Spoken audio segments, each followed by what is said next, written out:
और जाट कॉलेज के अंदर इतना गदर बचाया हुआ है कि कुछ लोगों ने प्रयास करके डायरेक्ट हायर एजुकेशन से ऑर्डर करवा दिया और डिग्री कॉलेज में तो रजिस्ट्रार लग गया। जारी है चुनाव दुष्यंत चौटाला जी इसलिए नहीं करवा रहे कि उनके पास संख्या नहीं है, लेकिन मैं ये कहना चाहता हूं सामाजिक संस्थाओं में राजनीति नहीं करनी चाहिए।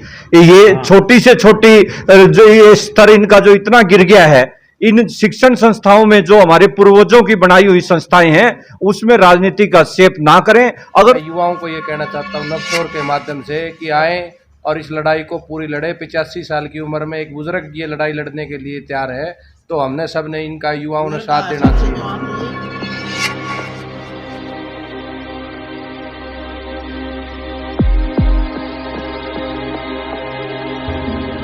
करने जा रहे हैं पूर्व पंचायत व विकास मंत्री और हरियाणा के वरिष्ठ नेता चौधरी कमलजीत सिंह जी के साथ, जो बहुत व्यथित हैं, बहुत दुखी हैं कि किस तरह से जो हमारी सामाजिक संस्थाएं हैं, जो एक बड़े समाज ने संस्थाएं बनाई थीं, उनका आज क्या हाल हो गया है। उसके बारे में ये अपने दिल की बात कहना चाहते हैं और मैं अब माइक इनको देता हूँ कि आप क्या कहना चाहते हैं। छोड़ दो, आप कहो, आप बोलो। ऐसा है जी, 1.5 साल हो गया हमें जो जाट कॉलेज और जाट धर्मशाला के बारे में एजुकेशन वगैरह किए हैं, संघर्ष करते हुए हैं जी, संघर्ष करते हुए बैठ के करते हुए। और अब एक नई बात और हमारे सामने आ गई कि हमारे गांव का एक जोड़ जो है, 3 जोड़ों में से एक जोड़ को बीडीओ ने उसकी नीलामी नहीं की, क्योंकि दुष्यंत के फूफा ने ये लिख के दे दिए जोड़ हमारा है, जबकि मेरे पास फर्द है 2020 की कि फर्द जो है उस फर्द के हिसाब से हम सारे विषयदार उसके माने गए और विषयदार भी उसको कुछ नहीं छेड़ सकते। पंचायत को दे गई है जमीन 50 एकड़ कृषि भूमि और 4 जोड़ ये पंचायत को दिए गए हैं।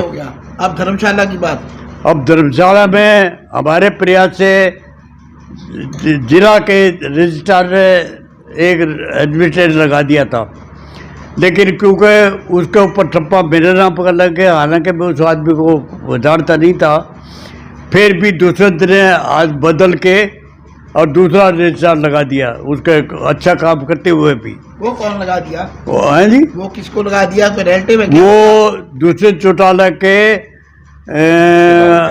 माँ बेसारा लगता है, यानी भीम गोदारा का भांजा है। उसको बेचारे को ये पता नहीं कि वो रिश्तेदार मेरा भी है, लेकिन खैर उसको क्योंकि मेरा ठप्पा लगे थे इसको हटा दिया। और जाट कॉलेज के अंदर इतना गदर बचाया हुआ है कि कुछ लोगों ने प्रयास करके डायरेक्ट हायर एजुकेशन से ऑर्डर करवा दिया और डिग्री कॉलेज में तो रजिस्ट्रार लग गया, लेकिन सारी संस्थाओं में तो केवल जो रजिस्ट्रार है कोऑपरेटिव सोसाइटीज़ का चंडीगढ़ में उसको पावर है, और 4 संस्थाओं में वही बदमाश बैठे हैं जो इसको गलत काम भी करने लग रहे हैं और किसी पावर के बगैर 2 साल से। आपका कहना है एक एडमिनिस्ट्रेटर सभी संस्थाओं पर लगाया जाए? हाँ जी, एडमिनिस्ट्रेटर लगे तो सभी संस्थाओं पर लगाना चाहिए। एडीसी से आप पूछेगा, बेचारे वो भी काम नहीं कर पा रहा। जिसके चुनाव ही नहीं हुए वो कमेटी काम ना करे, आप ये कहना चाहते हैं? बिल्कुल जी, कोई अधिकार नहीं है इनको काम करने का। इन्हें शुरू में तो एक बहाना लीजिए कि कोरोना में खत्म हो गया, अब तो हटनी चाहिए। अब है इन तीनों चीजों को लेकर, हाँ जी, आप क्या करने वाले हैं?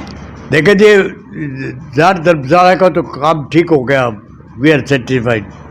उसमें आगे एडमिनिस्ट्रेटर स्वीकार है जो लगे। हाँ ठीक है गए। हाँ। जाट कॉलेज में एडमिनिस्ट्रेटर लगे और इलेक्शन हो, इसके लिए हम पूरा प्रयास करते रहेंगे। अगर कोर्ट में जाना होगा तो भी कोर्ट में जाएंगे। और जहाँ तक ये जोड़ की बात है, मैं डीसी से बोलूँगा, और अगर कोर्ट में जाना पड़े तो कोर्ट में जाए, क्योंकि जितने जो दुष्यंत का फूफा जमीन का मानेगा उससे ज़्यादा का मालिक मैं हूँ। तो आप ज़्यादा वो हमने संबंधों में नहीं जाना। आप एक वकील के नाते और इसी समाज के होने के नाते बहुत छोटे में क्या कहना चाहते हैं? देखिए, अब मैं 296 इसके डेलीगेट दिसंबर 2020 में चुनाव हुआ था। उसके बाद से चौधरी साहब पूर्व मंत्री जी, हमारी पंचायतें हुई, संघर्ष लगातार जारी है।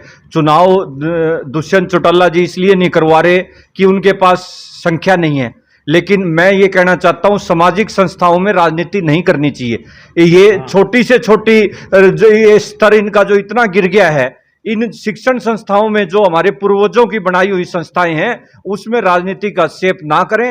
अगर उन्होंने कोई अपनी शिक्षण संस्था, अगर इतना ही शौक है तो वो अपने नाम से अपनी संस्थाएं बनाएं। वो ये जो सेठ साजूराम जी ने अगर इसको अपनी पर्सनल संस्था बनाना हो तो वो ट्रस्ट भी बना सकते थे। ये पूरे समाज की है। हम समाज यही आग्रह और अपील करता है, इसमें निष्पक्ष चुनाव करवाएं और जो पिछले 2 साल से इलीगल कार्यकारिणी जो दुष्यंत चौटाला जी के दबाव के आक्षेप से जो काम कर रही है उस पर तुरंत रोक लगाई जाए। विजेंद्र जी, आप क्या कहना चाहते हैं? विजेंद्र हुड्डा जी बहुत छोटे।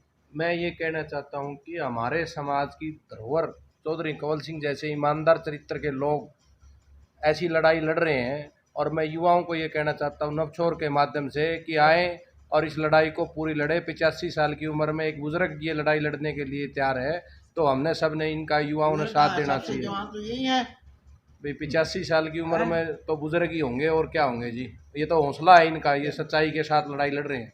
थैंक यू, सबका शुक्रिया।